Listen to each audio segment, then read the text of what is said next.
हे स्वाति, कैसी हो? पारुल की टीम में हो? काम कैसे चल रहा है? अरे यार, पूछो मत। बहुत ही बॉसी है। उसको क्या लगता है सिर्फ उसी को काम आता है?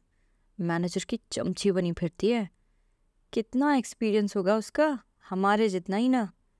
हाँ, 1-2 साल ज़्यादा होगा, लेकिन तेवर देखे हैं उसके।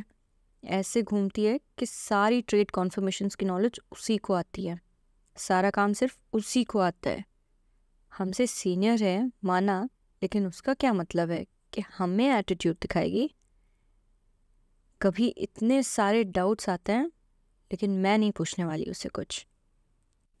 और फिर इसी बीच मैनेजर ने स्वाति को ऐसी सिचुएशन में डाला कि वो दुविधा में फंस गई। She didn't know how to deal with it. एक बहुत ही अमेजिंग अपॉर्चुनिटी मिली थी एंड वो नहीं चाहती थी कि ये मौका उसके हाथ से निकल जाए। सभी टीम मेंबर्स को एक प्रोजेक्ट के लिए प्रेजेंटेशन तैयार करना था। जिसका प्रेजेंटेशन सबसे कन्विंसिंग होगा उसको कंपनी द्वारा पेरिस रिलोकेट करवाया जाएगा, क्लाइंट की लोकेशन पर। पेरिस में रहना, वहाँ काम करना और डॉलर्स में पैसे कमाना स्वाति का ड्रीम था।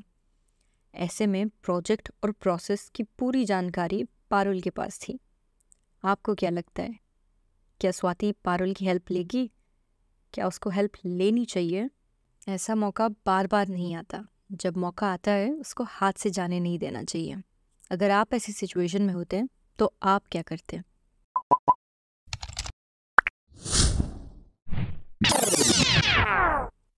हम सब सेम नहीं लेकिन सिमिलर सिचुएशंस फेस करते हैं जहां हमें कोई पसंद नहीं होता, चाहे वो काम पर हो, रिश्तेदार हो, दोस्त हो या कोई पड़ोसी। हम उनसे फासला बनाकर रखना चाहते हैं या उनसे बात करना या मिलना पसंद नहीं करते। किसी को नापसंद या किसी के लिए न्यूट्रल फीलिंग्स रखने के कई रीजंस होते हैं। या तो आप उनको जज कर लेते हो और उनकी एक अलग ही छवि अपने दिमाग में बना लेते हो, या उनकी कही कोई बात आपको अच्छी नहीं लगी, उनके काम करने का कोई तरीका आपको अच्छा नहीं लगा, या फिर शायद आपकी वाइब्स या एनर्जी उनसे मैच नहीं करती हो।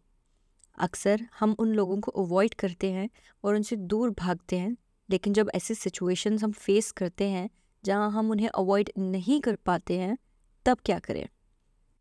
ऐसी सिचुएशंस में हम बेंजामिन फ्रैंकलिन के साइकोलॉजिकल फिनोमेना को यूज़ कर सकते हैं, जिसको कहा जाता है the Ben Franklin effect. Ben Franklin कहते हैं कि अगर हम किसी पे कोई एहसान करते हैं या उनकी मदद करते हैं, चाहे वो छोटी ही क्यों ना हो, हम उस इंसान के बारे में अच्छा महसूस करने लगते हैं, उसको पसंद करने लगते हैं।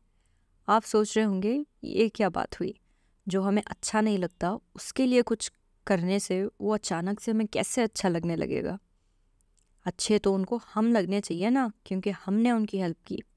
ये कौन सी उल्टी सोच है? इसको काउंटर इंट्यूटिव सोच कहते हैं, जहाँ अक्सर ये होता है कि हम उनकी मदद करते हैं या उनको तोहफा दिया करते हैं जिसको हम पसंद करते हैं, जो हमें अच्छे लगते हैं, लेकिन ये इफ़ेक्ट हमारी सोच से हटकर बिल्कुल मुख्तलिफ है। ये फिनोमेना निर्धारित है कॉग्निटिव डिसोनेंस थ्योरी पर।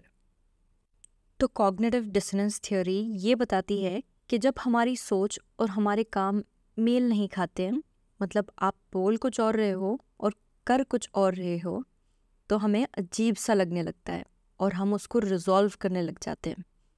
अगर हम बेन फ्रैंकलिन इफेक्ट की ही बात कर लें, हमें शायद कोई पसंद ना आए, अच्छा ना लगे, लेकिन जब हम उन पे कोई एहसान करते हैं या उनकी मदद कर देते हैं, तो एक कॉन्ट्रडिक्शन या डिसोनेंस क्रिएट हो जाता है हमारी नेगेटिव फीलिंग्स और पॉजिटिव एक्शन के बीच। तो हमारे दिमाग में एक जंग छिड़ जाती है कि मुझे ये पसंद नहीं है, लेकिन मैंने इसके लिए अच्छा कर दिया। इस डिसोनेंस को हल करने के लिए हम आगे वाले को पसंद करने लगते हैं या उसके लिए अच्छी सोच रखने लगते हैं, जिससे हमारी फीलिंग्स और एक्शंस दोनों जस्टिफाई हो जाए। अब ऐसा क्यों करने लगते हैं हम? सोच कर देखो। स्कूल में किसी ने आपकी शिकायत टीचर से लगा दी, वो बन गया आपका दुश्मन। अब उसकी बर्थडे थी, सबको गिफ्ट देना था, और आपने उसके बर्थडे पार्टी पे उसके लिए उसको एक घड़ी गिफ्ट की। अब ये सोचना कितना अजीब लगेगा ना कि आपने उस इंसान के बर्थडे के लिए घड़ी ली जो आपको बिल्कुल अच्छा नहीं लगता। ये आप खुद डाइजेस्ट नहीं कर पाओगे। तो आपके दिमाग के लिए ये ईजियर होगा कि आपका एटीट्यूड और आपकी पसंद उस इंसान के लिए बढ़ा दें दैन टू एक्सेप्ट कि आपने ऐसे इंसान के लिए कुछ अच्छा किया जो आपको पसंद नहीं था। तो इस वजह से आपका ब्रेन इस अनएक्सेप्टेबल फीलिंग को हटाने के लिए आपकी लाइकिंग इस इंसान के लिए बढ़ाने लगता है। जैसे काम पर कोई कुलीग कुछ ख़ास अच्छा नहीं लगता आपको। जैसे स्वाति को पारुल बिल्कुल अच्छी नहीं लगती थी, लेकिन प्रोजेक्ट के लिए स्वाति को पारुल के साथ मिलकर काम करना था। स्वाति को ये लग रहा था कि मुझे तो ये इंसान एक आंख नहीं भाती, मैं इसके साथ मिलकर कैसे काम कर पाऊंगी, मुझसे ये नहीं होगा। तो तभी स्वाति ने द मरियम शो का पॉडकास्ट सुना और तुरंत ही बेन फ्रैंकलिन इफेक्ट को यूज़ किया। उसने पारुल के लिए चीज़ केक ऑर्डर किया। पारुल को बहुत अच्छा लगा और दोनों के बीच कॉन्वर्जेशन स्ट्राइक हुई। और फिर इसी तरह स्वाति ने कभी कभी थोड़ी बहुत हेल्प ऑफर कर दी। इससे पारुल के लिए स्वाति के मन में पॉजिटिविटी जागने लगी और पारुल के साथ काम करने में अब Swati was more comfortable.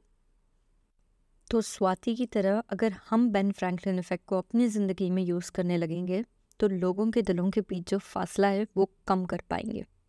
On the other hand, आप इस इफ़ेक्ट को अपने एडवांटेज में यूज़ कैसे कर सकते हैं? अगर हम चाहते हैं कि लोग हमें पसंद करें तो ब्रिज द गैप और उनसे फेवर मांगना। इससे आप अपने लिए उनके मन में एक लाइकिंग क्रिएट करते हो। ज़रूरी नहीं कि ये कोई बड़ा फेवर हो या कोई कॉम्प्लेक्स इशू सॉल्व करवाना हो। It could be very simple. आप उनसे किसी चीज़ के बारे में ओपिनियन ले सकते हो। जैसे आप कंफ्यूज हो कि आपको पार्टी में क्या पहनना है, तो आप उनसे उनकी ओपिनियन ले सकते हो।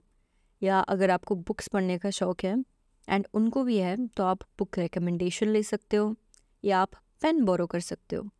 इससे आप अपने लिए उनके माइंड में एक पॉजिटिव फीलिंग क्रिएट कर देते हो और उनके साथ एक स्ट्रॉन्ग रिलेशनशिप बिल्ड करने के चांसेस बढ़ जाते हैं। जब मैं कॉलेज में थी तो मैं लेट आई थी। कंबाइंड क्लासेस थे और मुझे अपने दोस्तों को छोड़कर किसी और के साथ बैठना पड़ा। नोट्स लिखते लिखते मेरी इंक ख़त्म हो गई तो मैंने उसे पेन मांग लिया। तब तक हमारी बातचीत बिल्कुल नहीं हुई थी। उसी बीच पेन ऑफ़र करने के बाद उसने मुझसे बात करने की कोशिश की और हमारे बीच एक कॉन्वर्सेशन बिल्ड हुआ।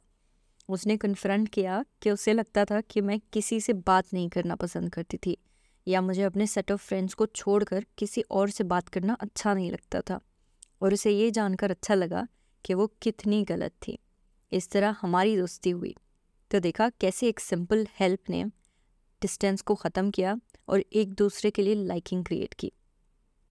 आपने मूवीज़ में देखा होगा या कई बुक्स में जो प्रोटैगनिस्ट्स होते हैं, यानी उस स्टोरी के लीड कैरेक्टर्स होते हैं, उनके बीच एक प्यार और मोहब्बत वाली फीलिंग कई बार जागती है एक दूसरे के लिए, ओनली बिकॉज उन्होंने कभी उनसे हेल्प मांग ली या कुछ गिफ्ट कर दिया। हीरोइन ने हीरो को या हीरो ने हीरोइन को एक बुक गिफ्ट कर दिया और आगे जाके हीरोइन का दिल आ गया उस पर। या लड़की ने कभी कोई ओपिनियन ले ली और दोनों की दोस्ती हुई, बातचीत हुई और लड़के का दिल आ गया उस पर इवेंचुअली। तो it all starts with a favour, with a gift, with a help. लेकिन अगर ये इफ़ेक्ट जेन्युइनली यूज़ नहीं किया जाता तो ये सब उल्टा भी काम कर सकता है। अगर आप किसी का बस अपने फ़ायदे के लिए इस्तेमाल करने लगे हो तो ये शायद काम नहीं कर पाएगा या आप पे भारी भी पड़ सकता है।